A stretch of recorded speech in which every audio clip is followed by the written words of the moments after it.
Hey, what's going on, guys? This is Tim Vixay with my crippled friend. This is episode 11. We're recording down here in Bonaire. I'm using a bunch of equipment that I've never really had any experience with before. So we'll see how it goes. The audio might be kind of shit because I might just be using the audio from the cell phone, but we're gonna make do. I'm down here in this Caribbean island with one of my roommates. His name is Jeff Combs. He is a diver, Marine Corps veteran, and he's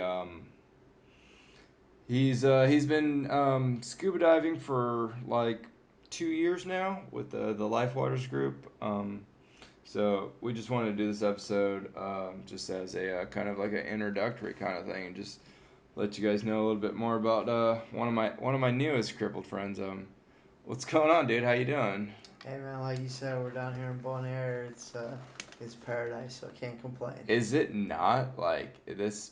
This is my first time here, and like this island's just been so fucking incredible. Dude, I've dove in Mexico. I've dove in the United States, along the coast, and the island feel here. It's unlike anything else. It's just so laid back. It's completely like what you would imagine just a Caribbean island would be. Like there's I mean, we're staying at this all inclusive resort where, I mean, the food's taken care of, the drinks are taken care of. Where I don't know if you guys can tell, I'm like 4 drinks in, working on my five. Yeah, yeah.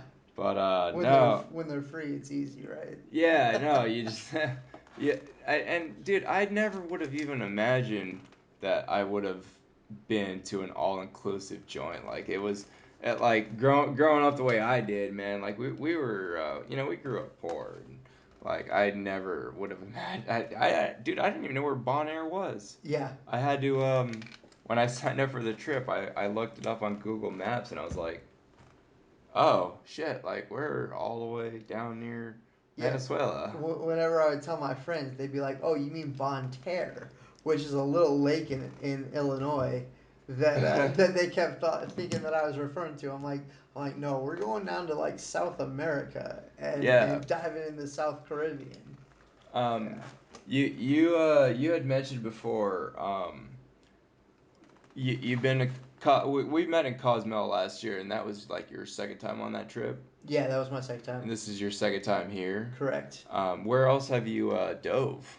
So I've dove in Florida, in Georgia, and just a couple lakes in southern Missouri and southern Illinois. Yeah. What made you want to get into diving?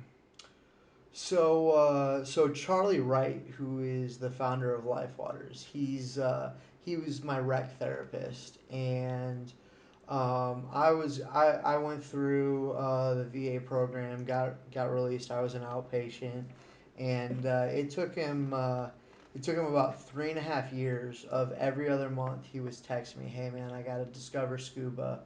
Like, why don't you come down and try it? Why don't you come down and try it?" And I spent some time in the water in the Marine Corps, and to me, like being in the water was fucking that was work. Like it wasn't something that I thought that I'd enjoy doing.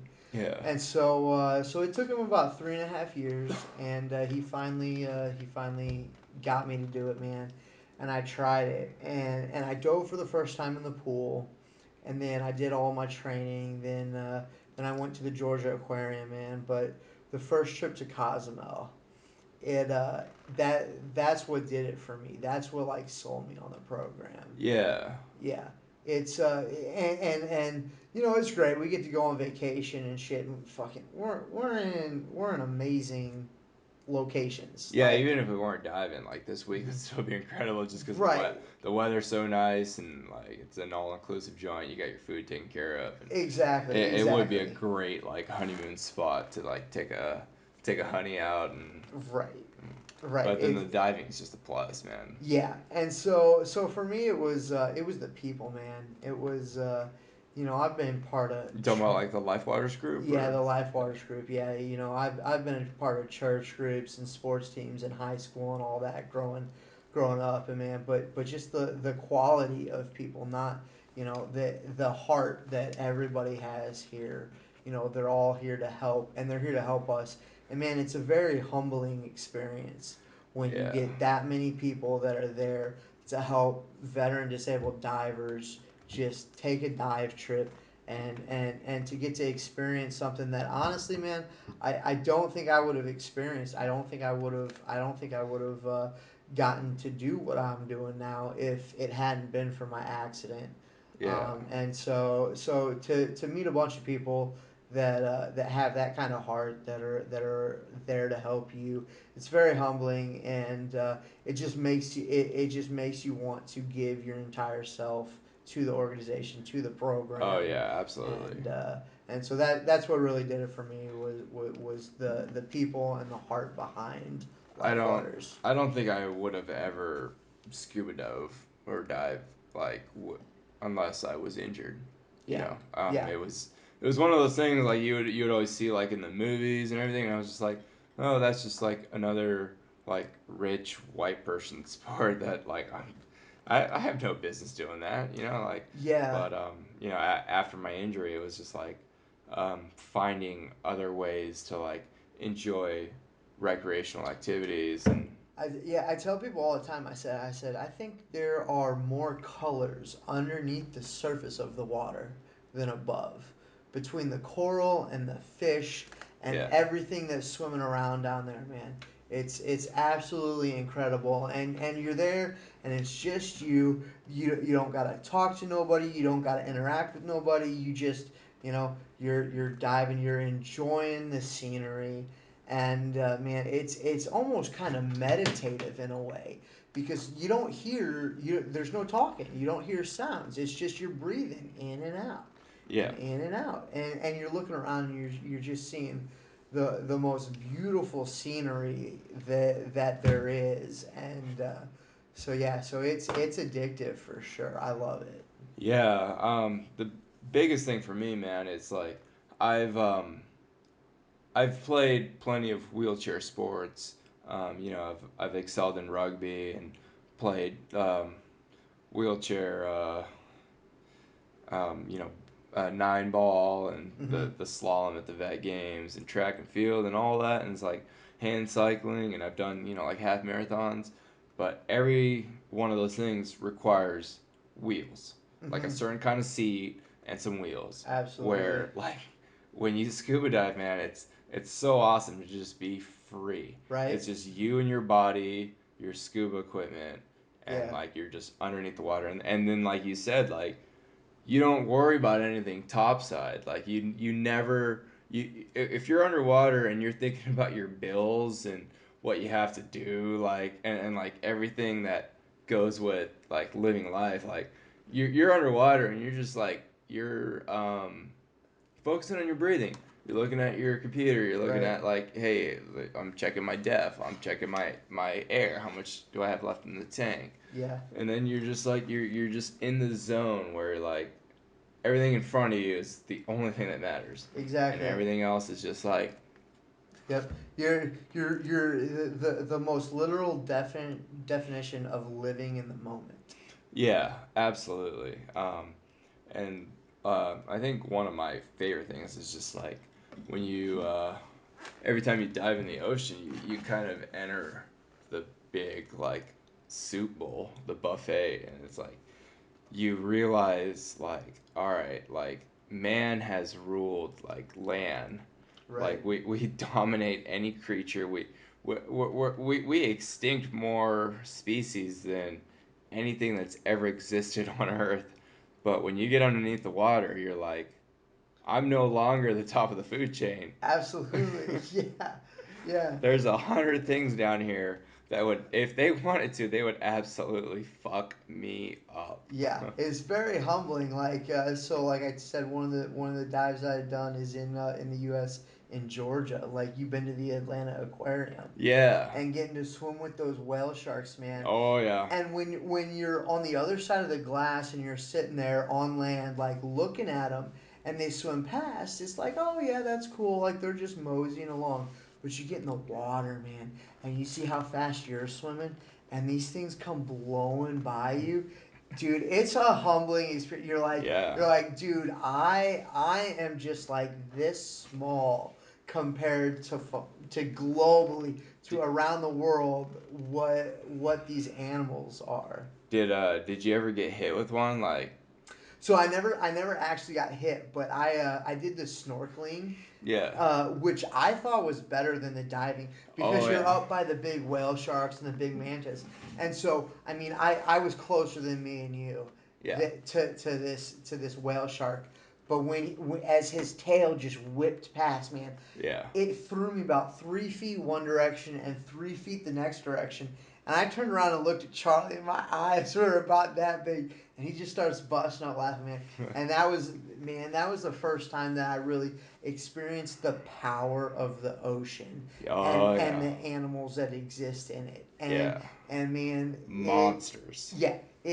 it was like hook, line, and sinker, fucking just hooked Yeah. me, and I've been just nonstop ever since that first dive, and Keith and I, we got tapped by like a dorsal fin, huh, and it was just like, dude, if this thing didn't want me here or anywhere, it would just straight up, right, it would completely just manhandle me to whatever. Like, yeah, I'm in his world. yep, Yeah. absolutely. We're no longer the top of the food chain. That Georgia aquarium dive is something else, man. Oh yeah, if anybody ever gets the opportunity to do it, I highly recommend it. Yeah, it's just you're never gonna get the opportunity to swim in a confined tank with four whale sharks and the giant manta rays that are in Yeah, there. yeah. Um, it's just it's one of those things, dude. You're really grateful for these opportunities that we have. Yeah, well, I mean, we've had several conversations throughout the week about just how the life that we're living now, the life that I live now is. I mean, I couldn't even have dreamed this shit up before my accident. Yeah, like I said, I mean, like scuba diving is one of those things. Like, I looked at it like I'm never gonna do that. Like, I'm, Yeah, yeah. There's no way, and like, yeah, in a lot of ways, you know, getting injured introduced me to a whole world of oh, just yeah, amazing people, but then just these opportunities, where, before I got injured, like I'd only been in like 5 different states. They were all on the West Coast. really. Yeah, and now I think I have like 8 or 9 to go. Yeah, you were showing me your flag, man. The number of countries you've Yeah, and those been are just to. countries. Right. Yeah. Yeah. Um, yeah. Before I got injured, I'd only been to Canada. I went to Australia. I got family in Australia, and like Laos, Thailand, Cambodia. Hmm. But that was like kind of like a family trip, and it, I always wanted to travel, just never knew how I was gonna do it. Yeah. And then just like after paralyzing myself, like the um, the amount of opportunities I've been able to go do, like South America, like I'm going to Yeah. Bogota next week. Well, and I feel like it really has highlighted to me what's important in life, and all the bullshit that is in your daily life that you think is like so important. Just it really prioritizes what it is that you want to do and that what you care about, and man, to be a world traveled person just makes you more culturally aware, and it's something that, like, I mean, I was telling you, I hope that someday I can have your resume on my stat sheet Oh, dude, of you'll get places there. I've been. Yeah, And man, you'll get there. and yeah, it's I mean, the world's just such a big place that, and every place is so different that it would just be an absolute shame to not go and see and experience all these different places and everything the world has to offer, because I'm finding out that more and more, um, the American society and what it values. It's just like, man, really, is that Yeah. what's important? Is that what really we need to be focusing on? You've gotten like a little taste of like outside of like the first world bubble. Right. Because like when we're in the US, like we live like in this little bubble where things that we think matter really don't matter. Yeah. And it's until you get outside of like that bubble, man. Like when I went to Cambodia, I was there with a group from Indonesia, the Bali Sports Foundation, and we were it was kind of like a scouting recon trip to see if the country had enough quadriplegics to play wheelchair rugby because we wanted to start a rugby program there. Okay. Yeah, BSF, they go around to these different countries and they jumpstart like rugby programs. Yeah. And when we were in Cambodia, man, we were visiting like, um, SCI like centers, and when you see like the living conditions that like a paralyzed person that lives in Cambodia has to deal with, it's so fucking incredible. You look at the wheelchairs there, man, and I should have showed you pictures of this. It's wooden wheelchairs with like steel spokes, and the cushions are either non-existent or they're sitting on like pillows. Very minimal shit, man. It's just like, um, Yeah, that's crazy. You always hear people joking about like hashtag first world problems like this and that. But yeah, but getting to experience a bit of that in Mexico, and I mean I haven't seen it like you have, but yeah, it definitely makes you appreciate, especially being a spinal cord injury. It's like, man, if I was in any other country, would I even be alive right now? yeah. Like, I really don't know. I don't think that I would. We were in Indonesia, and we didn't meet a single spinal cord injury person, and like their rugby team consists mostly of amputees, birth defects, and just because you have a spinal cord injury there's not the medical infrastructure to keep you alive. Like you Yeah. you just end up dying. If you survive the accident, like you're not gonna live a year Right. after it. Like there's just Yeah. there's no catheters. There's you're gonna run into like you're not gonna have suppositories or Yeah, man. enemas, and Like you made this comment earlier. You said, "Man, isn't this like the best time to be living with a spinal cord injury?" And it really is. I mean, or the time and the location that we're at.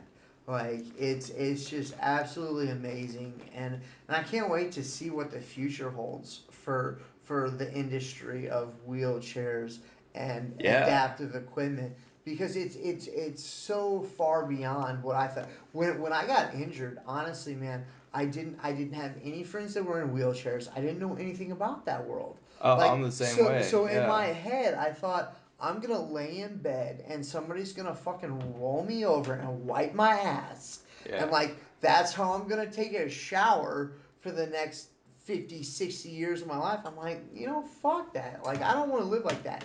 And then I spend a little bit of time outside of the and getting to see what there is available. And man, are we lucky. Like I told you, I talked to a guy in the San Diego VA system, been in a wheelchair for 60 plus years. And he said for the first 20 years he was in one of those bifold wheelchairs, and his cushion was a pillow. yeah, Like, it was a pillow.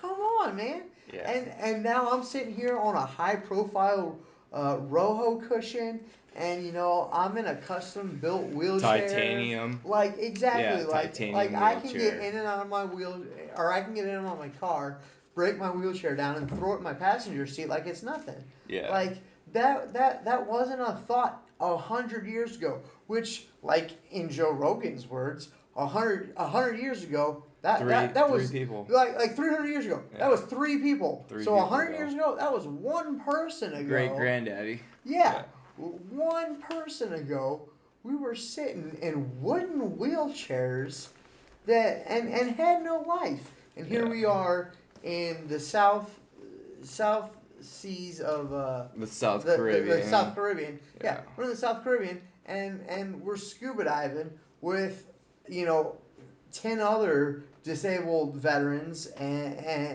it's like Yeah, there's it's like 15 Gimp bastards here oh with yeah. us. Yeah. Yeah, we got that Three picture. We boats. got that picture coming up, and they were talking like, how do we arrange everybody?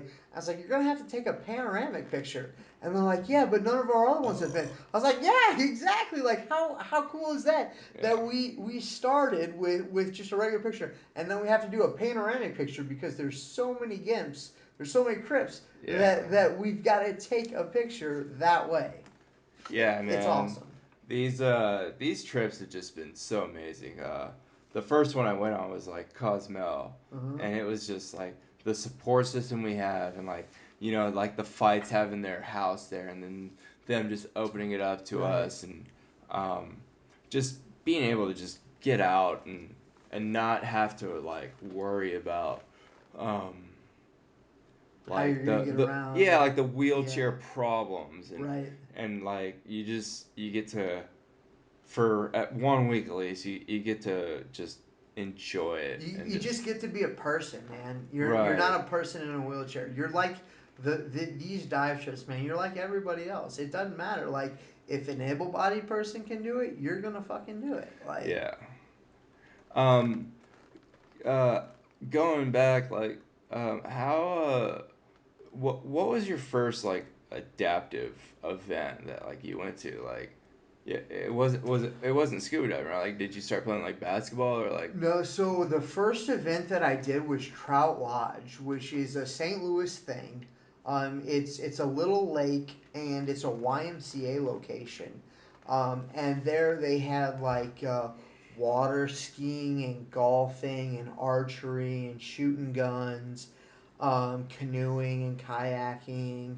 That was probably the very first thing that I did that really opened my eyes to, wow, okay, so there's things out here that if I've got interest, if I've got things that I'd like to pursue, there's things that are Yeah. available.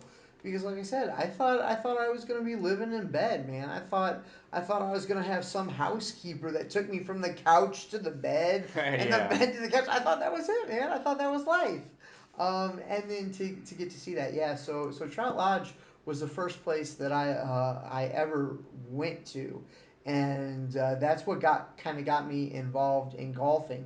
Scuba diving wasn't really a thing there, but because I knew Charlie, it was like, okay, well, let's explore this. And it was right about the time that I got over my pity party and the feeling sorry for myself. And Yeah. I was like, you know what? I've got to live life. Like life is what it is, man. It threw me this curveball, and I've just got to friggin' see the curve, swing away, drive it into right field. And so, I mean, like that's really what I've been trying to do. And so so so so that was the first thing, and then scuba diving was the first actual like individual activity Yeah. that I did. That's And cool, man. Like, I'm really glad you were able to find it like early on, like in your GIMP life, because yeah, it took me, yeah, 10 years. Um, and man, I wish I would have done it sooner. Just right. it's Well, shit, man, and I even feel like it's 2012, so we're talking going on 7 years now, yeah, and I'm like, man, I feel like now that I've seen what there is, I'm like, shit, man, I wasted so many years yeah. feeling sorry for myself and thinking that there was no life. Then I'm like, man, I could have spent the last 7 years scuba diving, doing two or three Right. trips a year. Like, are Yeah. you kidding me? Like, we're talking 20 trips I've missed out on because I felt like, you know what, like it was like I was the first person that ever went through this. Yeah. Yeah. There's a community, man, and I found that the community, man, they're very embracing, and if you get around the right people and the people that are there for the right reasons, man, it's an absolute amazing group to be part of. That's the key, man. It's like, don't be afraid to like have, crippled friends, like Right. people in wheelchairs, like, because we can learn a lot from each other. And Mm-hmm. then when you find like the right group of people that like are a positive like support group, Right. Because like there are like there's groups out there where it's just like focused almost completely on like negativity, Oh yeah. and it's so poisonous to everything that you do. Like when you want to sit and just like bitch and complain and like, okay, your life sucks, and then you always try to one up each other like, oh no, my life sucks, and it's like, well, just be grateful for Right. what you have. Like going back to what we were saying earlier, it's just like this is the best time to ever be a quad. It takes me, 90 minutes to take a shit. I get to fucking watch Netflix for 90 minutes, you know? Back in the day, you'd have to fucking bring a book in. Dude, before smartphones, I'd have to fucking just like find a magazine and like just, Yeah. set the table up and just flip through a magazine or read a fucking book. Now I can just pull up YouTube, I can pull up a Right. podcast, Right. I can fucking watch porn if I want to. Like Double it's tasking. yeah, it's amazing. Like Yeah, no, you're absolutely right. Absolutely right. I, I, you know, and like you said, man, I was able to figure it out pretty early, but man, I'm like, even if I could have just a year or two earlier figured this shit out, like realized that, cause like you said, like I tried to get as far away from the disabled world as possible. Like I didn't want to hang out with other people in wheelchairs. I didn't want to go to the VA. I didn't want to deal with that shit. Like I just tried to hang out with my regular high school friends and yeah. pretend like this shit didn't happen. But man, the the, the more I've spent time with people in wheelchairs, I've learned more, and I've been exposed to more things, more activities, more sports. Yeah. That I'm like shit. This is where it's at. Like I should have been straight into the community, straight integrated into everything, the Facebook organizations, like the teams. Like there's a whole world out there that's there for you, that if you use, man, Yeah. we're living in the greatest times, man. Social media, it makes life completely. You're not confined to just living in St. Louis or just living in Portland. Yeah. Within 2 clicks, you're able to be nationwide, worldwide, whatever it is you're into, man. There's a group there for you.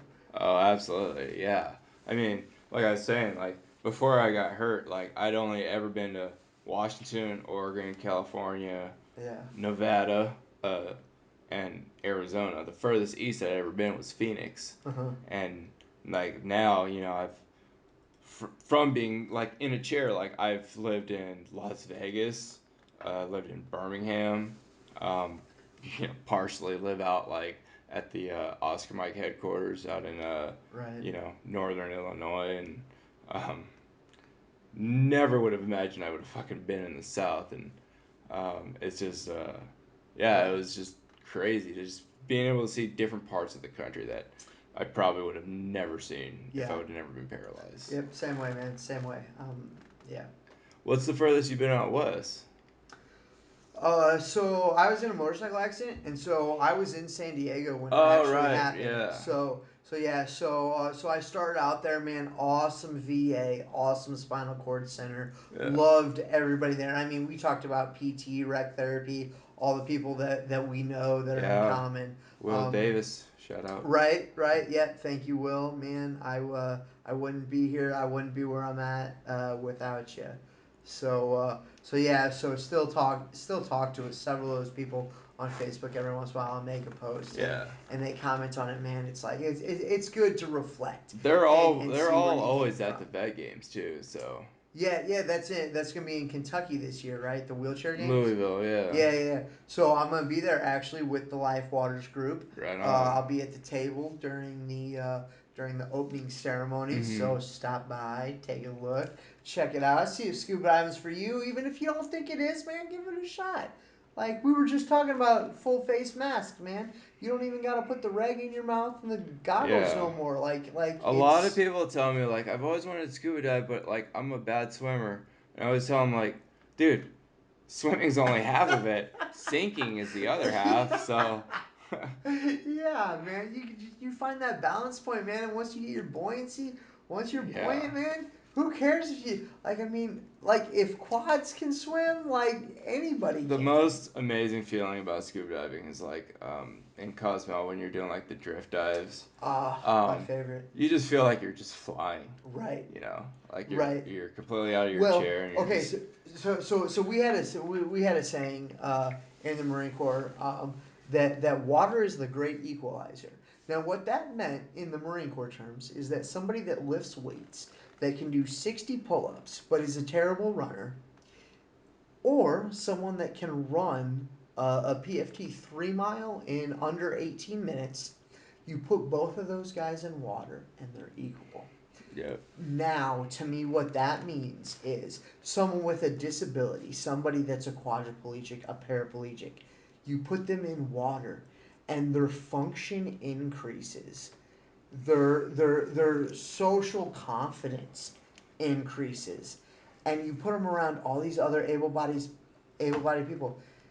And man, I would argue that there is nothing that an able-bodied person can do in water, in the ocean, on a dive that I cannot do. I honestly believe that. And I never, nowhere else in the world can you say that you're on an equal playing field as someone that's able-bodied. Yeah, I know. It's kind of the same feeling I get when I like play rugby. Mm-hmm. Um, Even though like I'm still like in a chair with wheels, like I still I don't feel disabled. Like when I'm playing a sport, like I just the competitive fire just gets relit and Yeah. it's one of those like just things that's like unless you were an athlete, like it's hard to describe, but it ignites like that competitive fire in you and Mm-hmm. Oh, yeah and absolutely. the way the sports set up like you don't feel like you're disabled Right. when a player at my position like when he can pick a higher functioning guy and he can't get off of him and you could tell like the other dude's getting frustrated. You're just like, oh yeah, all right. Yeah. Oh, So absolutely. No, I.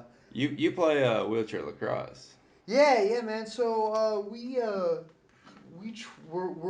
tried to start a team in St. Louis. The St. Louis wheelchair community isn't very large, and lacrosse is not a Midwestern sport organically. So we played for a couple years.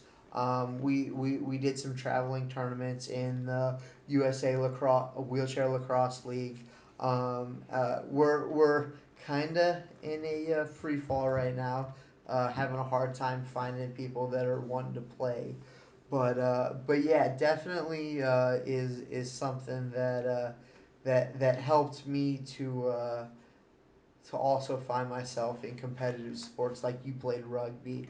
I got to play with several guys from the Team USA wheelchair lacrosse that are from San Diego. Actually, All right the on. guys that started the sport. So I mean, Yeah. shout out to wheelchair lacrosse. Um, it got me back into that competitive world, and whereas diving's very laid back and all that, getting to play sports, man, that was what I missed because that's what I played in high school. Like that's what I played growing up as a kid. My dad was my baseball coach, and man, we played all over the country. We were very competitive, You and so you grew up in the St. Louis area? yeah, born and raised in the St. Louis area. All Yeah, right. yeah. What sports did you play in high school? I played football for a little while and broke my arm on a kickoff return and Oh quickly shit. decided that football wasn't for me. And so yeah, so I mainly focused on baseball and I played in the Fort Zumwalt School District and it was good, man. It was very competitive.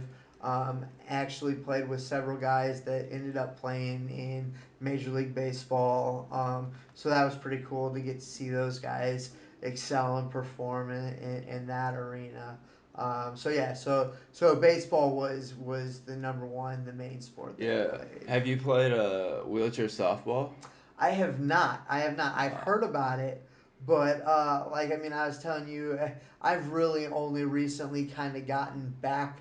I've only found myself within about the last 18 months, Yeah. and so that's something I've actually talked to one of the rec therapists at the VA that is the coach of the softball team, and we've had some Like conversations the local about it. club team. Yeah, yeah, yeah. So they play in St. Louis, and they have a little league there, and it's founded through the VA, and so everybody there is veterans and stuff. I haven't quite made it out there yet. I haven't had the time. I went from being retired and thinking I had all the time in the world to now I have a job, and it's like it's nonstop. Like I have zero time now. Yeah, So what's crazy is like you and I took like the shortcut to retirement, but right. like we're busier than ever. But Oh yeah. man, dude, you should definitely. I think wheelchair softball might be your wheelhouse. It's I will definitely it's check one of that my out. it's one of the events at like the National Veteran Wheelchair Games, and Okay. I'm always really. I've never played it personally, but it's always fascinating to watch. Uh huh. Just you know, dudes hitting zingers out in a freaking left field and Yeah. running the bases and charging the mound and Oh shit. You tell me Charles the Mountain's part of the yeah, game. I'm there. yeah, Like I oh get to yeah, fight. Hell yeah. yeah, man. It's cool and it's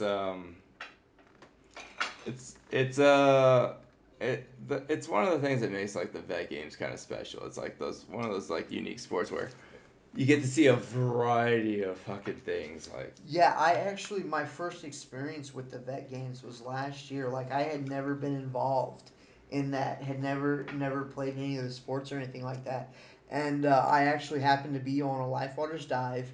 We were diving in Orlando, yeah, doing an experiment, a test run for this year's Hopeful Hero dive.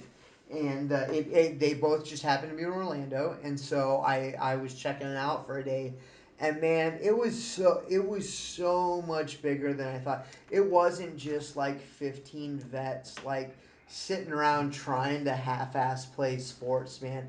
Like it was competitive.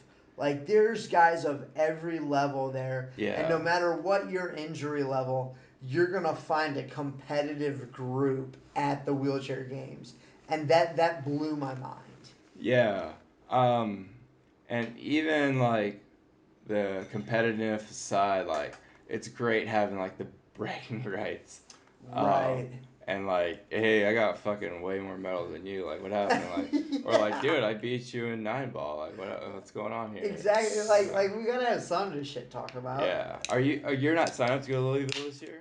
So no, I'm not. I'm not playing Yeah. in Louisville this year. I'm going. Like I said, I'm going to the opening games with Lifewaters. I've Yeah. got a buddy that I was actually in my unit while I was in the Marine Corps. He's playing, and actually one of them is 9 ball, and he's doing several other sports. So I'm actually going to go and hang out with him and cheer him on, Yeah. and really experience it because I only got to experience one day. I'd like to see a full week of activities and stuff. Yeah, man. It just, man, it's exciting to see the direction that wheelchair sports is going, Yeah. and it's, I mean, it's incredible.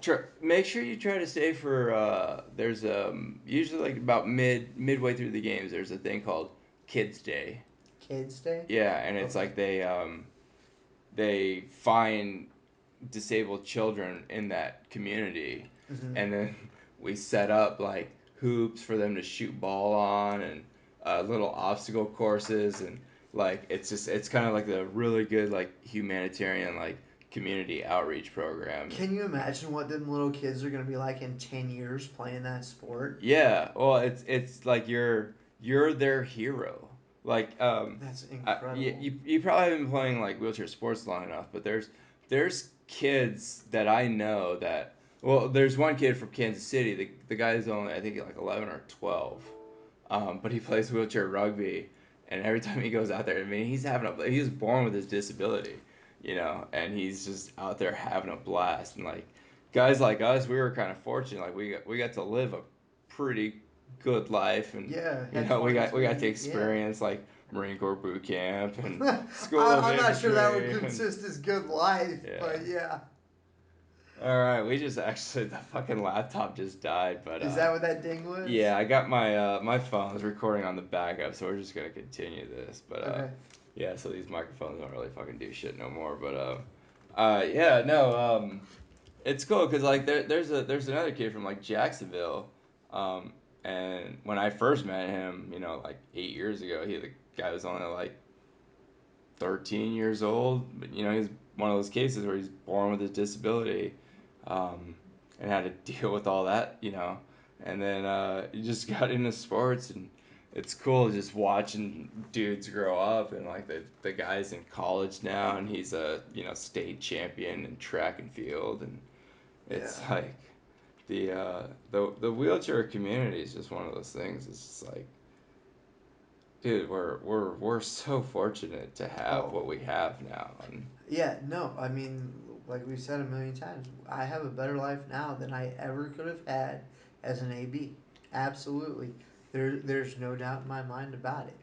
I mean, I wouldn't be scuba diving for one, but shit, be able to retire whenever I want, to do whatever I want. Like, I yeah, mean, yeah, I've got a business, but I I'm actually think able to this thing take. might still be recording. So if you want to speak into the mic, I think. Okay.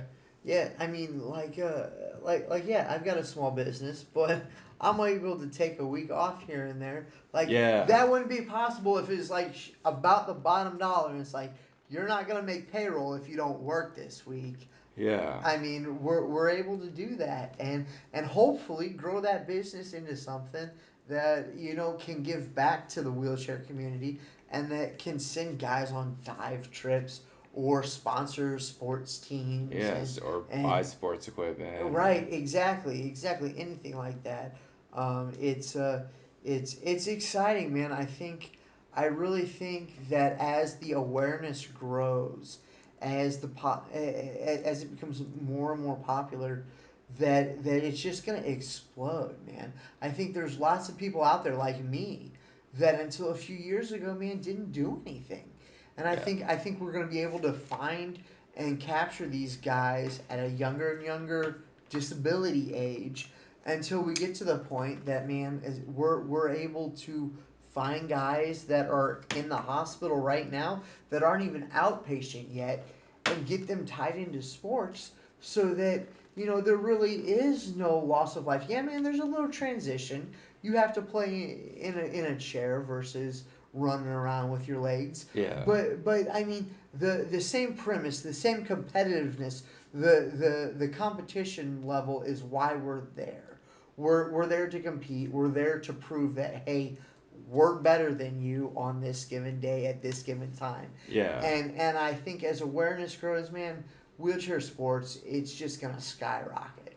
Yeah, it always kind of blows my mind that like we can't even get wheelchair rugby on ESPN, but you can watch fucking dudes playing darts. You Right. can watch Or poker. cornhole. Dude, Yeah, I saw cornhole on ESPN. yeah. Like you're No, not even ESPN 2 or ESPN News. Like straight up ESPN 1. Like, Like there's dudes that have bigger beer bellies than I am throwing these cornhole discs, and you're telling me that's a sport over wheelchair rugby? right. Like, Yeah. dude, serious? I I I can't. I don't. I never understood why like wheelchair sports aren't um really a thing. Like they haven't even caught on. Cause like I was in Australia in December, and they had like a late night talk show host, like kind of like Jimmy Fallon.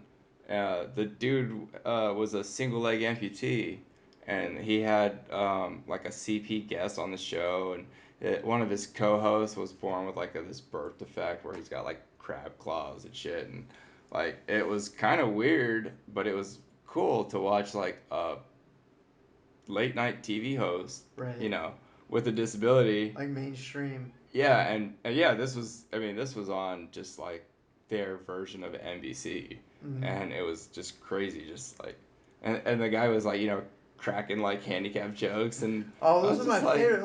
Like when you told me that your podcast was My Crippled Friend, dude, I laughed for like 5 minutes straight. I was like, that's fucking awesome, it was man. like the best name I could think of. Like it Dude, was, yeah, you can't get any better. Like you're owning the name.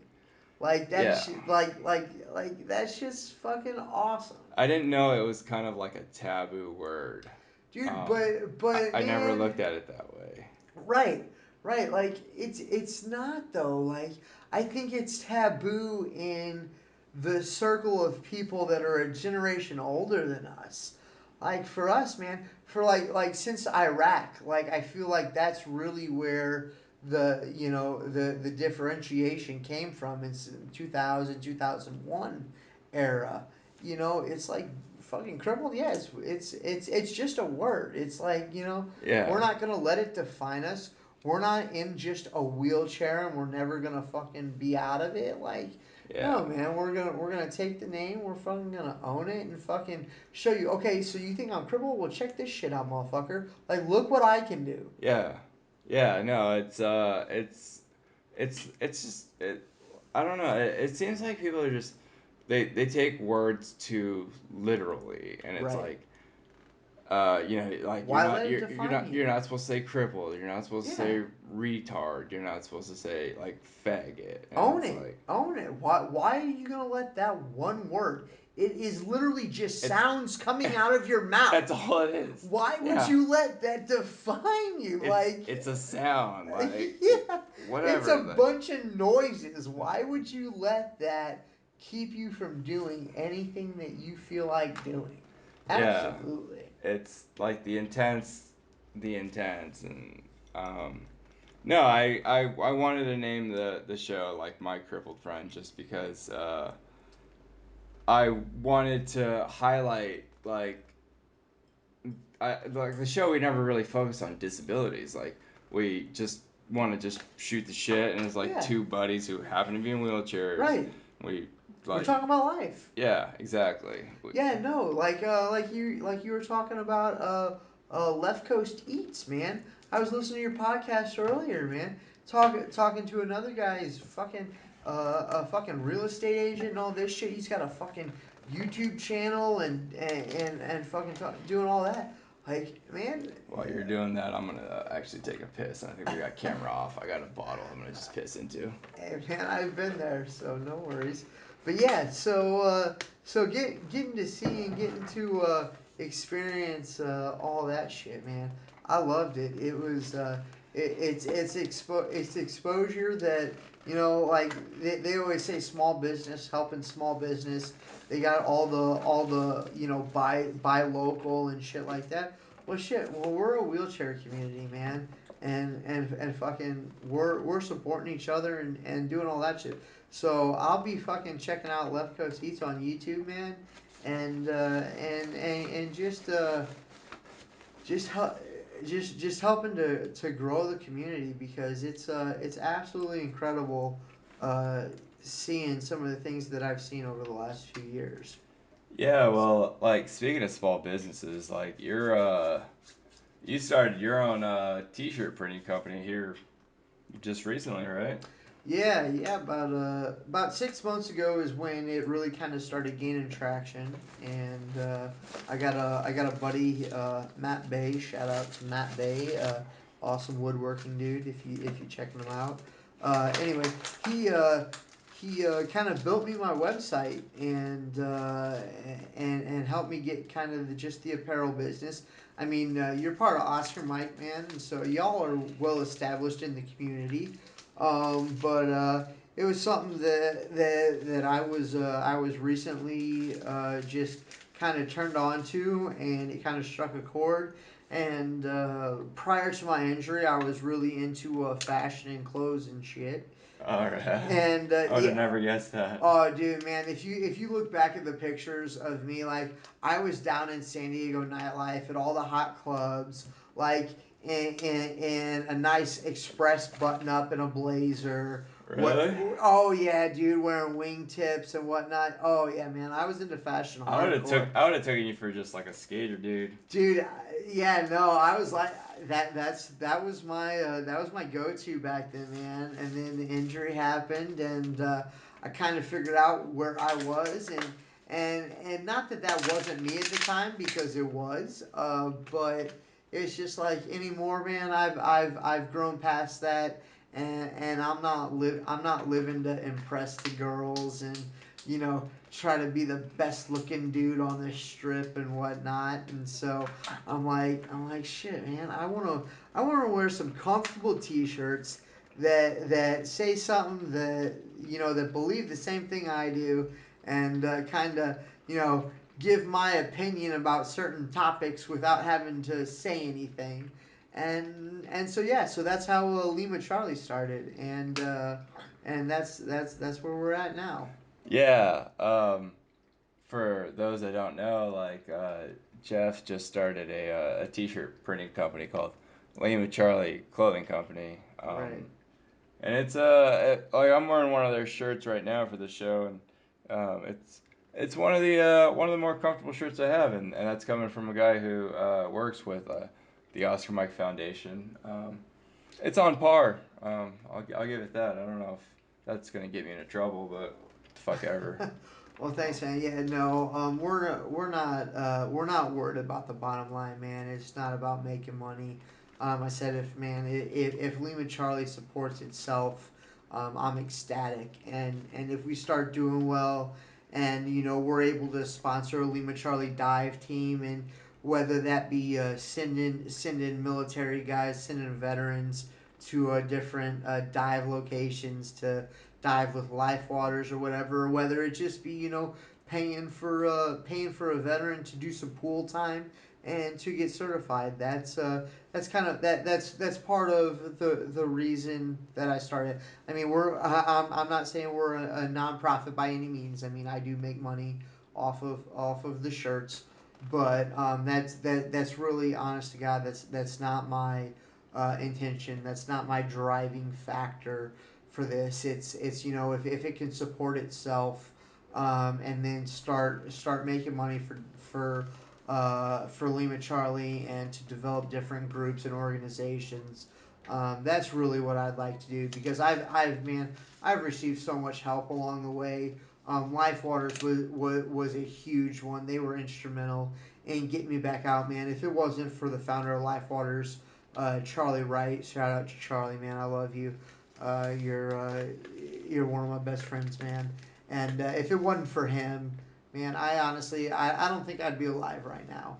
And I know that's kind of a pretty strong thing to say, but I've been there. I've had those dark nights, man. And so to be out of it and to be back in the world, and to be able to say that I've got my own company, man, it's a pretty proud statement. And so I appreciate all the support I've gotten along the way, and I hope that I'm able to give back as much as all these different organizations and places have given me. So Yeah, that's pretty much like what I want to do with this podcast. Like if I end up ever making like money, either through like sponsors or like advertisements or whatever, like I would like to be able to create my own nonprofit that would help benefit more so like the civilian population. I feel it's a big need, big need. yeah, I feel like the veterans are,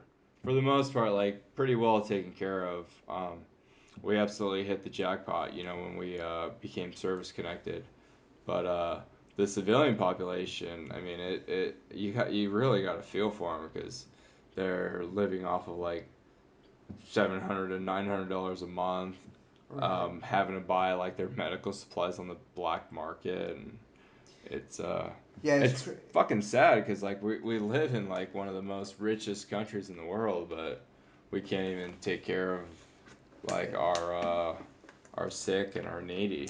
Right. Yeah, man. And I understand not wanting to be a leech on the system, man. But but to have people that are going without, people that are genuinely in need of of help, man, it's crazy that they can't find that support and whatnot, and that is a big thing. I mean, like you were saying, you're part of Oscar Mike and all that, and those guys have reached the point that they're nonprofit and whatnot, and that's freaking awesome, and I'd love to one day be able to say that, yeah, I'm not making a dime off my t-shirts and I'm able to give all of that back, Yeah. and I mean, I think it's incredible because, man, there's just a lot of need in the world, man. Whether that's veterans or not, man. My buddy, he's got a lot going on in his life, battling. He's a first responder. He's a firefighter battling PTSD, and Yeah. to see the difference in when he's reaching out for help, man. And there aren't organizations that really in mass that are there for those first responders or civilians and all Yeah. that. Like you were saying, man, that service connected, that veteran piece is huge. There's not a whole lot outside. You get outside of that world, man, and there's Yeah. not a whole lot there. Yeah. There's I realized that the summer when we were doing we were shooting this thing for Google. It was like a short doc, and I kind of like was doing my research to see what it was all about. And they had done a piece on this coffee roasting company called Fire Department Coffee Roasters, and they were based out of Rockford, Illinois, which is why they stood out. That's like the same town that Mm-hmm. Oscar Mike's in, and yeah, that what they do for like pretty much what they do for like firefighters and first responders. Um, it's kind of like what Oscar Mike does for veterans, you know. So Right. they're roasting coffee and selling coffee beans and And what apparel. was the name of it? Fire department coffee Fire, roasters. Fire Department Yeah, just Coffee right out Roasters. of Okay. Rockford, Illinois, and yeah, it's one of those little gap things, and I don't know if a lot of people know this, but like Oscar Mike is 100% like supportive of you know, first responders and LEOs, and um, we always try to do a lot, and like we what's really cool is we have a couple we got plenty of nurses. We got Ed's like a 32 year, he's got a 32-year career in law enforcement Mm-hmm. as well as the Air Force. And um, no, the group that we have, like there's veterans, there's civilians, and um, can't even like state enough like how Oscar or not Oscar Mike Lifewaters has just been one of the most incredible organizations that I've been able to link up with. Yeah, and veterans is a big part of Lifewaters. Don't get me wrong, but it's not specific to veterans, man. Yeah, Whether you're a first responder, Leos, whatever, man, it's for everybody. I got a buddy, Chris Brown, man, total civilian. I mean, he reps and sells wheelchair equipment, but complete civilian, I thought man. Chris Brown was an Air Force vet. Mm-mm. The walking Chris Brown? I think of a different Chris Brown. Yes, what's Chris's? Um, yes, different Chris, not Chris Brown. Right, because he's from Florida. Chris Yeah, Brown's from Florida. yeah, he's an Air Force vet. Oh shit, what's Chris's last name? Yeah, no, sorry. Chris Brown is different Chris, different Chris, from Cozumel, but he's a civilian, and like I said, he reps wheelchair equipment, and he they don't differentiate, they don't distinguish veteran from non-veteran. You're a disabled diver, period. Like that's it. Like there's nothing else. And it's nice because, as much as I love the veteran world, and don't get me wrong, I love being around veterans and being with veterans, and there's nowhere else that you can sit there and talk with a group of Marines that understand, like we were Yeah, saying, the gayest non-gay place that you can ever imagine. Like yeah, like it really is, man. We're just a different breed. And as much as I love doing that, I really do. but it's nice to be able to just be me and to just be Jeff, and I don't have to be Jeff the Marine. Yeah. I just get to be me and hang out and all that, and that's really what I've come to enjoy. That I have found is pretty rare, and Lifewaters has it in spades. So It's kind of like becoming like comfortable in your own skin. right. Um, Cause like like when I first was injured and I did my rehab in San Diego and like Kelly Kalowski, the rec Mm-hmm. therapist, Yep. she's been working there forever and she's been awesome and totally vital into like my reintegration into like not only from like transitioning from like military to civilian but like from able-bodied to quadriplegic. Mm-hmm. And like we did a bunch of trips out to like the flea market and like Oh out to yeah. the movies and like Oh, the so football games and so here's a little story for you. So I'm doing rehab in San Diego, and we decide we're gonna go to an outing to one of the outdoor malls. yeah, And so we're pushing around the mall, and my parents are there. They're checking it out. They're seeing me out in this environment for the first time, and we go rolling from one building to another, and we're getting ready to roll into one of the stores. And there's a lady that's walking in front of us that grabs the door and she opens it up. She's gonna hold it open for us, and she starts yelling, "No, close the door, close the door." And there's a bunch of wheelchairs rolling up, and this girl's looking at her like, "Are you serious?" And she's like, "No, close the door." So finally, the girl goes in and closes the door on a bunch of dudes in wheelchairs. And man, we were just dying laughing because she's like sitting here trying to yell at this lady to close the door on the guys in wheelchairs. And oh man, we were just cracking up laughing because yeah, this girl was so confused. And what she was wanting us to do was she was wanting us to figure out, how the store worked and yeah, how it was we were going to open it up and go in. And I mean, she had a great learning point to it, and but it was just seeing this girl that had never seen a group of wheelchair yeah, people yeah. before, and this able-bodied girl's yelling at her to close the door in front of a bunch of guys in wheelchairs. Oh man, it was pretty funny. That always happens when we go like in like when we're traveling like with the rugby team. We're always just I call it the fucking traveling circus because it's like yeah, imagine what the people like the able bodies that are like checking in a hotel and you see at breakfast there's like 30, 40 fucking wheelchairs. You're just like, what the fuck is going on? Like it happens all the time at like nationals at like the host hotel or they're like, what are you guys doing? Is the Special Olympics in town? Like what's going on? Like Yep. No, it's always a shit show, and I love it, man. It's I'll tell you, it's made like wheelchair life. It's made life more interesting, if nothing else. yeah, It no, really it's has. what's crazy is just like I mean I probably would have never fucking met as many cool people as Oh, I have. absolutely. Like that's what I mean. Listening to your podcast, man, I was like, shit, this motherfucker knows everybody. Yeah, Like, damn, I I need to be doing podcasts, not screen printing no, shit. dude, it's really just getting out and just finding your sports and just finding like that recreational activity you like and Yeah. you meet just a world of people and a good supportive Well, community. man, exactly. That's it right there. That supportive word, man. Like you're talking about, like the positivity, man.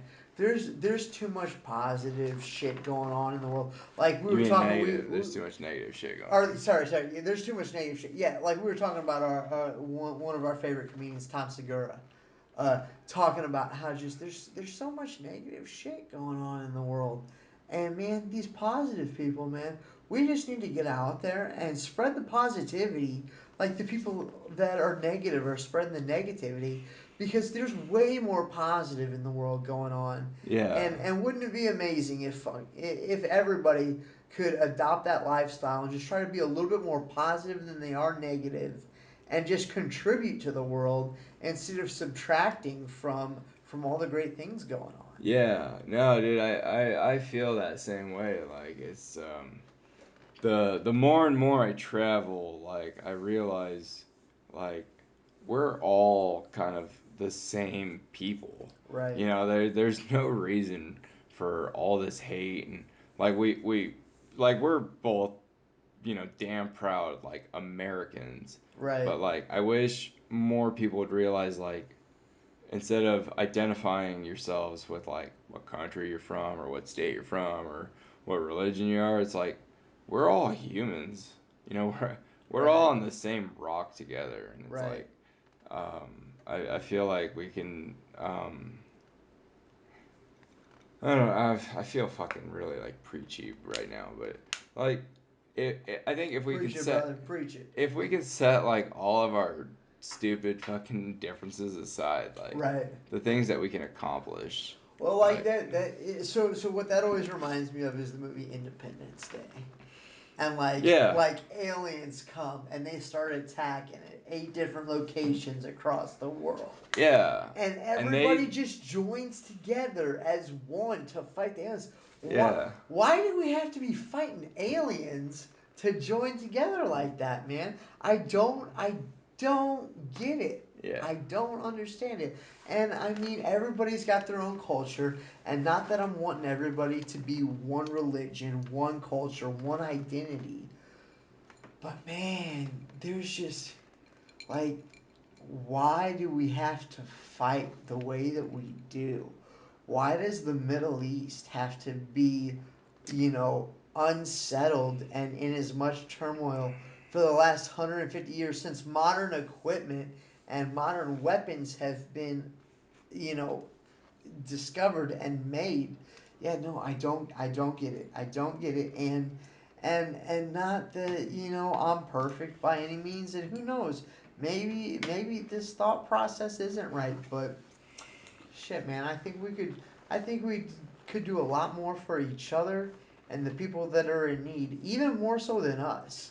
Yeah, I'm disabled, but I'm not in the bottom 50% of the most needy in the world by any no, means. not at all, yeah, Like, yeah, I mean, there's a organization called World Vision that I'm able to sponsor a kid that lives in Uganda, that he actually, the reason I selected him, he has the same birthday. His birthday is my injury date. oh wow, And yeah, so it has become a reason for celebration and a reason for enjoyment, because I'm able to send this, a guy a few dollars a month compared to what I'm getting in disability, yeah, in order to change his life. Man, he's going to a first rate school. He has dreams of going to college. And, yeah, and man, we could do so much for the world, so much for these third world countries, if we would just, stop worrying about us and having the nicest, finest things, and see what's important in life. What is it that these people need? yeah. Water. They need water, which is what most of the planet's made of. That's the And some most. of these people need water to live. That's one of the most craziest thing is like to just realize like there's people in the world that don't have access to clean water, and Right. I can't even fathom that. Like it's 2019, Right. like, and there's still people that they have to go fish out water in buckets. I can carry it back to their house, boil that shit, and like what. Kids that don't know what electricity Yeah, and is. you and I have it fucking on demand. We have it in bottles. We have it in disposable bottles that we just fucking drink it up, toss the We plastic turn into out, catheters, and the man. plastic, well, yeah, hopefully it fucking turns into catheters. A lot of it just fucking ends up in the ocean. Oh, dude. Yeah. So I was watching Aquaman on the plane ride over, I and haven't what? seen it yet, Okay, so but one of the first attacks that the ocean people do against the people on land is they send back all of the plastic that's in the ocean, and they dump it up on land, and yeah, it it's like filled a up. world crisis, because all of a sudden this isn't just floating around. This is on our soil. Like, okay, Yeah. what do we do with it? But it's like, until it gets to that point, how do we think we can sustain the life that we're living now? Like, we only have so much of all of these, things that we need. Water, fucking food. Like, there's only so much. The plastic problem's like a Right. huge deal because like the ocean's really the only thing that makes this planet special out of all the other planets in the It's what solar life system. depends on. Yeah, we're the only one that has liquid water, and that's the only reason why we're here. So, little shout out. I think it's called Four Ocean, I believe is the name of it. Sell bracelets. And what they do is for every bracelet sold, they guarantee that $1 of that bracelet has gone to removing an entire pound of plastic from water. That's cool. It's just it's never gonna be enough. Like No. we need to figure our fucking shit out with plastic. Cause like, I mean, you look at this table and like, there's all sorts of fucking plastic. I mean, the tripod's Right. plastic. The fucking part of the microphone boom is plastic. I got an Nalgene bottle there. It's plastic. Plastic wrappers, plastic Right. bags, fucking Right. plastic fucking water bottles, and it's just like we got this huge So, love affair, and it's like, so one thing. So I moved into my house about 6, 7 months ago, right? Last fall. And my parents, so I moved out of mom and dad's, moved into my own place. So I'm at my parents' place a while ago, and they always recycled. So as we get as the night progresses, a few plastic bottles here and there, whatever plastic arises. I said here, where's the recycle bin? They said, oh no, we don't recycle anymore. And not a knock against my parents, but I said why? And they said, because it's actually costing us money to recycle. yeah, The U.S., you actually have to pay to recycle. To yeah. not pollute the world that we live in, you have to pay money.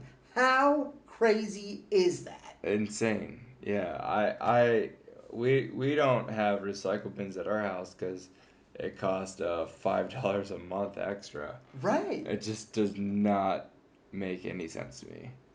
And Yeah. then the fact that like we've made the world's most like durable good, Right. but we only use it for disposable shit. Use it one time and it's done. Yeah, but it's How the many most. Walmart bags? How many Walmart bags do you think are floating in the ocean right now?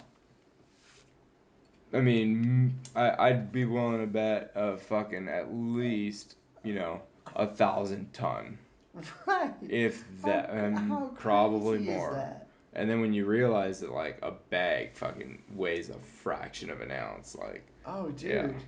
Yeah, no, it's that's why I absolutely. was really surprised. Like this resort, they every drink we get like a little plastic straw. So okay, What's up with that? so according to my dive buddy, to John Vassell, shout out John, love you brother.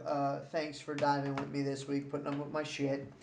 John Vassell says that he has been told that those straws disintegrate in salt water. He has one in his pocket. He put it in on day one, and he's going to take it out on day 7 All and right. see if it has disintegrated at all. Because according to the island, all of those straws disintegrate in salt water. We'll Yeah. see. We'll see. Yeah, that'd be really kind of curious to know, like if it ends up working out. Right. If so, like, hey, Starbucks, take a lesson from these guys, cause y'all have those. Yeah, dude, those little plastic stoppers, like, why can't you just make that out of wood? I always decline it, and then as like I'm leaving the drive-through or whatever, like this is any old coffee shop, I'll pull into a parking spot and I'll fucking sip down the coffee and make sure it doesn't Right. spill over. Just because I hate using those just plastic stoppers. Yeah. Yeah. It's Yeah, unreal. dude, we live in such a just a fucking First disposable world problems, man. first world problem, man. It's That's all anybody cares I about. don't yeah, it's crazy, dude. And when you start traveling and starting going like overseas, like dude, you see that like the trash problem is absolutely insane. I mean, like there's parts of Laos and like Cambodia, Thailand where the trash is just a normal part of living in the countryside. You just fucking Yeah. have plastic in the gutters and fucking, you know, Well, garbage bags yeah, and everywhere, and plastic cups and water I bottles. mean And, that's like you and me. We both, you're in Portland, I'm in St. Louis, but we're both on the outskirts. We don't live in the city by any means. yeah, We both have almost equal amounts of property that we live on, and so we kind of feel separated from that. But then we go on trips like this, man, and it's like you see the problem firsthand, and it's like holy cow, I can't yeah, believe that shit like this is just going on. yeah. I like, not to get like too deep into politics, but I think I would like to see, instead of making like 18-year-olds choose their major and their field of work right out of high school when you don't fucking know shit about life. Right. Let's work on a life experience, like giving them a life experience where, hey, everybody out of high school, and for the next 3 years, you're gonna have to do some sort of civil service. So Mm-hmm. you can join the military if you want, do Right. 3 years, whatever. You can join like the Forest Service and like Right. work at like the national parks, Yep. have like, those conservation efforts. That way, everybody has like an investment into the country, and then I think at the end of those 3 years, you should be able to get a fucking um, airplane, a round trip airplane ticket to somewhere else in the world that's not, a, a first world country, like somewhere where, like somewhere in Africa or somewhere in South America, somewhere Well, in Southeast Asia, just so you can see how other people have it. yeah, man. When I was in Korea, it was mandatory 2 year service, but Yeah. but but it wasn't necessarily military. It was 2 years public service, and it was wild just to see the attitude of kids, man. It was just, yeah, that's what we do. Like, we give back for 2 years, and then the pride that they took in that, because they had given 2 years of their life to this organization or that organization. Yeah. Like, especially like you said, like 18, who, like at 18, I didn't know what the fuck I wanted to do. Yeah, Like, I was like, oh, exactly. cool, the military sounds awesome. I've seen some sweet commercials on the Marine Corps. I guess I'll go there. Yeah. Like, I didn't know shit about shit. And so yeah, so why can't we expand this and turn this into an entire lifestyle, to an entire way of life, to improve the way that the world's, because the population crisis, it's at an extreme. Like, we can't continue to live on this world as Yeah. is for any longer. Yeah, like half of us need to disappear, Right. or else this planet's Well, just gonna die shit. I off. mean, you seen freaking any of the Avengers or Guardians of the Galaxy? I completely What sided with what Thanos. does what does Thanos have? I He has the ability to eliminate half the population. Like, I wish there was a guy like that. and I, as stupid as it sounds, like I completely agree with him. I was like, yeah, make it be completely random. Half of y'all gotta go. Right. Like, we cannot sustain life as is. And don't get me wrong, man. I'm growing my hair out, but I'm not no hippie loving, like, that's not me. Like, I love my guns. I love my freedom, like, whatever. But still, man, we got to come together outside of those groups, outside of politics, outside of religion, to improve the world that we live in, so that future generations can. I mean, how many animals do you hear about that they're going to be extinct by time I mean, neither of us have kids, but imagine if we Yeah. had kids and they got to high school age. Think about how much more would go extinct between now and then. Yeah, they're thinking like there's gonna be certain species. I mean, elephants Can you might be imagine gone. never seeing a live elephant? Rhinos are on their way out, and Right. it's it's a changing world, and it always makes you think like, Well, and I mean, like they say, the older generations always have a hard time adapting. Like, I mean, shit. Imagine, like we were talking about earlier, Instagram. The common age of Instagram is over 40 years old. Or sorry, Facebook. Facebook. Yeah. Yeah, the common age of Facebook followers is over 40 years old. 10 years ago, was that the case? No. You, like you said, 20, you 21 had year to olds. have a college email account in order to have Facebook. Well, now that's evolving. Now it's turning to Instagram and Yep. whatnot.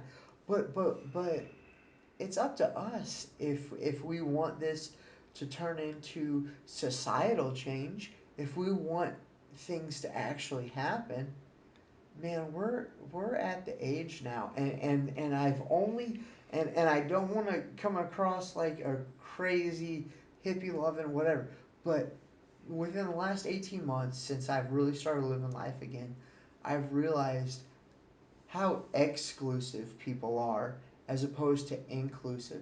And let's include people, let's include organizations, and let's figure out let's come together instead of just continue to spread apart and figure out ways that we can depollute the ocean, depollute the ozone layer, Yeah. and make life on Earth a viable place for another 2,000 Well, years. figure out how we're gonna get off of like our love addiction with like fossil fuels and like That's just gonna run out. dude, complete. I mean, just there's no reason we can't transition to like wind power, Right. solar power, and Right. there's all sorts of just cool things that you can do to create energy, and we just we continue to just have this love affair with gasoline, and like don't get me wrong, like I mean I drive a diesel truck and fucking Well, shit, love. diesel's less pollutive than gas is. Used to be, yeah. And then they make you do all these fucking weird ass emissions things, and Really? oh yeah. Hmm. Yeah, like any diesel truck after like '08 is just complete bullshit of Okay, so I'm the still ultra in the low. category of like my brother's truck and my truck. They're in like the mid 90s. Yeah. We haven't elevated Yeah, to any new E truck like trucks. I have a 2016 Duramax, and it runs, it has a fucking DPF and a fucking EGR, and it takes you have to fucking fill it up with DEF, which is always a pain in the dick, and Mm-hmm. it's like, what are we gonna do any of this stuff like? But we do because there's like corporations that just, if none of that shit was regulated, they'd be fucking pumping all sorts of fucking chemicals into the fucking atmosphere. Right. Dude, like going back to what, kind of what the theme of the podcast, we, we have it so fucking good in So good. 2019. We have smartphones, we have clean air. For the most part, we have drinking water in the United States, besides like Flint, Michigan. But like it's amazing what we have. Like we have fucking cable service, we have XM radio, we Yeah. have Yeah. like all So these amenities that was never available like to our grandfathers or even our fathers. Like, absolutely. I told my I was sitting at dinner with my grandma one night, and I pulled Siri out because she kept asking me a question I didn't know the answer to. So I said I don't know what that answer is, Grandma. Hold on, let me get my phone.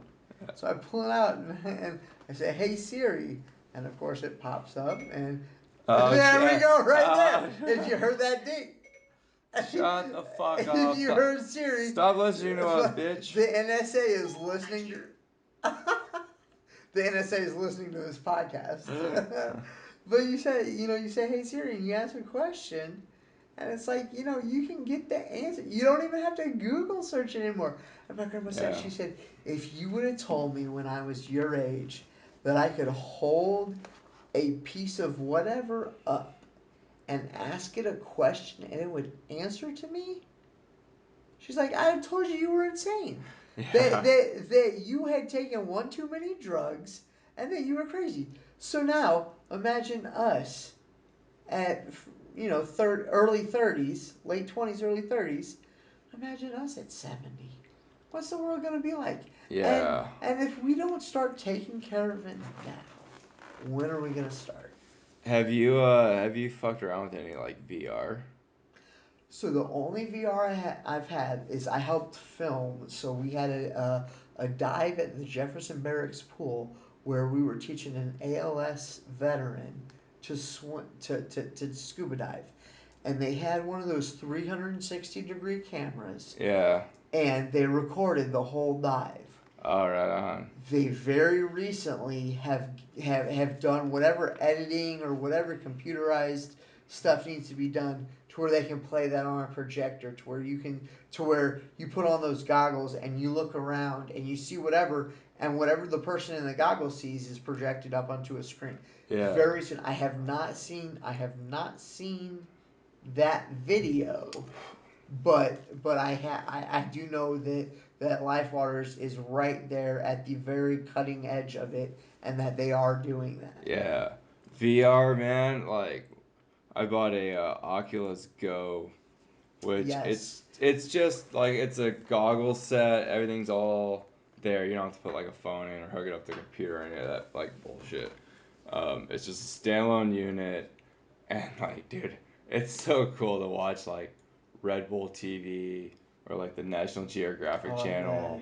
bet. Uh, there's a bunch of fucking videos on YouTube, like fucking wingsuit guys and Oh, it's wild. there and then like, but then there's the new one. It's like the Oculus Quest. I have to check out the controllers because it doesn't look like it's quad friendly. But so the Oculus Go is designed for you to just sit still. You can't walk around in your space. Mm-hmm. Where the Quest, it has like sensors where Really? you're able to like walk around in your like living quarters, like That's in your game incredible. space. That's incredible. But the cool thing, man, about the Oculus Go is like I'll just watch like Netflix, and it feels like you're like in this like snow fucking covered village, like, or a cabin like on top of a mountaintop, and you just got fucking snowy mountains all around you, and Huh. like it looks like you're watching TV like on a big screen right above like a fireplace, and like you're laying down on the couch, and I'll have to check yeah. that out more. Yeah, what's crazy is, I mean, like, because, like, I have good sensation, but it's kind of, like, impaired sensation. Right. But, I'm still able to, like, when I'm watching Netflix, I'm laying down on the couch, it fucking really feels like I'm laying down on a couch, Huh. in my own, like, fucking mountain cabin. That's wild. That's wild. Yeah, and then like the Red Bull TV, like I was following like the Dakar rally, and you're able to like sit in a cockpit of a fucking, pre-runner truck or a fucking desert race truck. You're like looking around, you're like seeing the gauges, look to your right, you see your navigator, looking out the window, looking fucking back, and you're just like, oh shit, there's all sorts of shit going on. I watched an Amazon Prime TV show, and it followed Ken Block for Monster, Oh the yeah. race car driver. Yeah, yeah. And man, dude, Hoonigan. he always had a helmet cam on, and it would cut to views of his helmet cam. Oh my gosh, Yeah. that dude's incredible. The Hoonigan channel on YouTube's Yep, fucking pretty fun to watch. They do a lot of stupid shit, and I like their like behind the build series. yep, yep. Um, no, the YouTube, the, like I said, man, fucking 2019 is a hell of a time to be alive because there's so much shit on YouTube. Like we Yeah, put this podcast on YouTube and cut it up into clips, but like I dude. learned how to fucking podcast from YouTube. Yeah, my company, Lima Charlie, would not exist if YouTube did not, if YouTube wasn't there. Yeah. Like that's how I learned to screen print. Like that's it. Yeah, there is a whole like YouTube university where you can learn how to fucking podcast, screen print, Man, disassemble, assemble guns. Like, yeah, that should be the name of this episode. Is like 2019 is the greatest time to live. It really oh, dude, is. it's yeah. I'm happy where we're at. I don't understand why we have to get any better. Yeah. Like, eventually we're gonna just be able to fucking, they got 5G coming out, 6G a little bit later, and Yeah. like, what the fuck? Like, what are we in such a rush for? Like, things are so good right now. Dude, Like, I remember dial-up internet where it's like beep, yeah, the 56.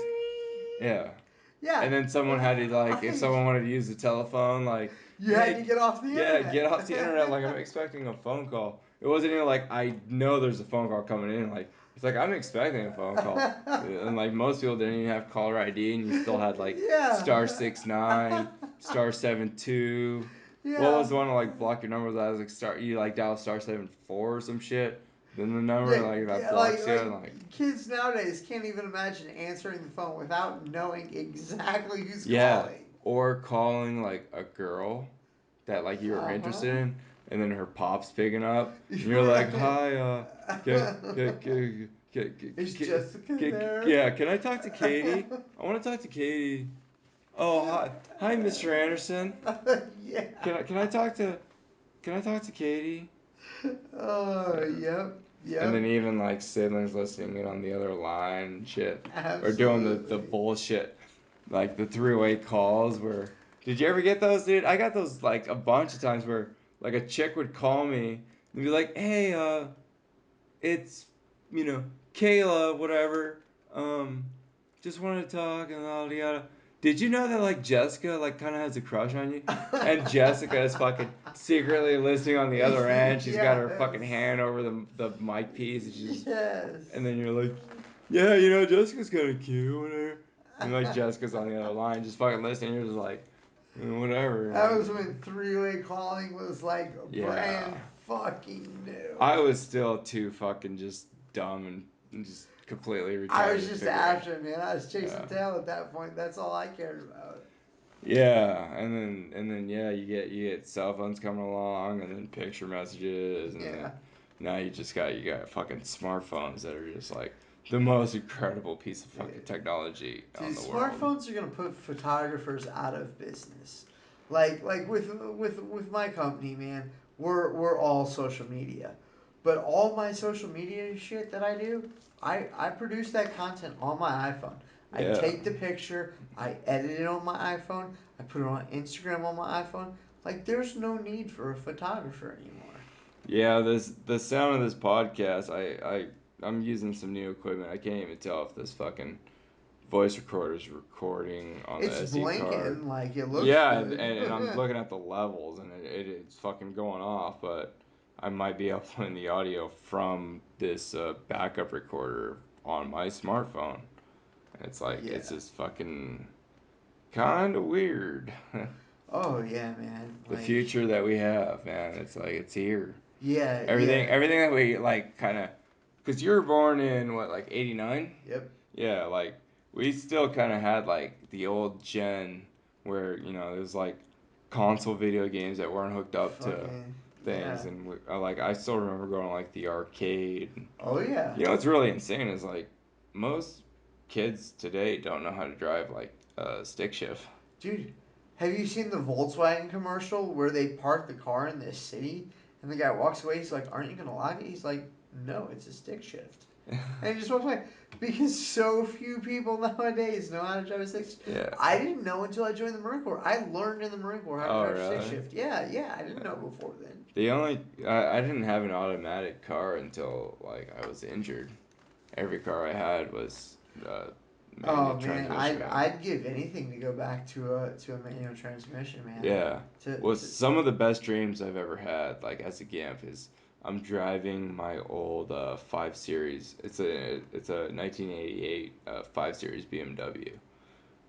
Nothing super special, but it was just a fun car to drive, and it was a yeah. 5 speed manual. And like one of the best dreams I've ever had was just like driving that car and just using your left foot to fucking push in the clutch Uh and you're huh. fucking shifting gears. And we were driving down this fucking mountain road, and it was just like constant gear shifting, jumping from 2 to 3, down Yeah. to 4, 4, back down to 3. Oh, we got a hill climb coming up, dropping to 2, just Oh yeah, wow. man.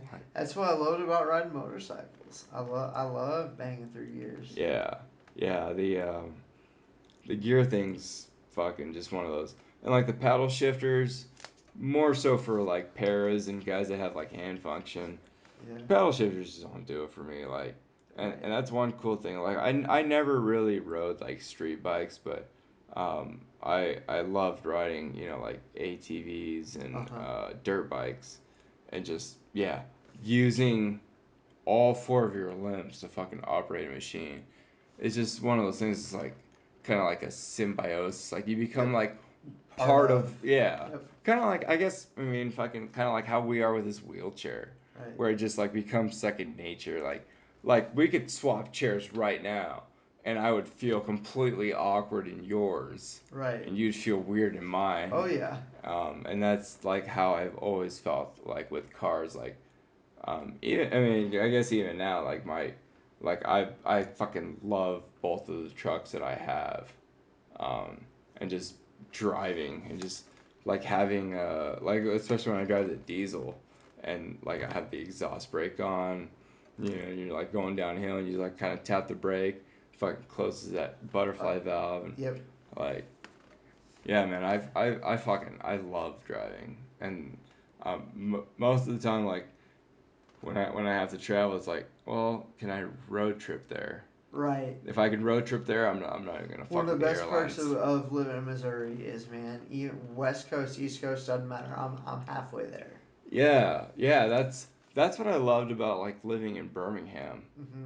was that like we were just really centrally located. So if you're willing to drive 8 hours in whatever fucking direction you wanted, you can get to Louisville, you can get to Nashville, you got Yep. Charleston, you got Atlanta, you got Savannah, you got fucking Jacksonville, you got Tampa, you got Absolutely. fucking Pensacola, Yep. there's fucking New Man, Orleans, you got Houston. oh man, you give me a good playlist and freaking miles of highway, I'll throw that thing on and just Yeah. cruise, man.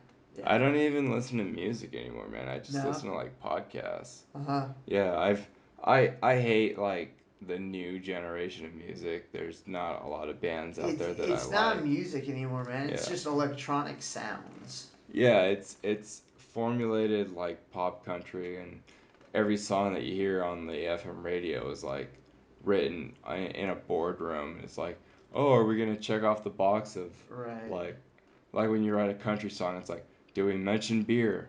Did we Right. mention a pickup truck? Did we mention how hard it was working all Dude, day?" but it's wild how many people that influences.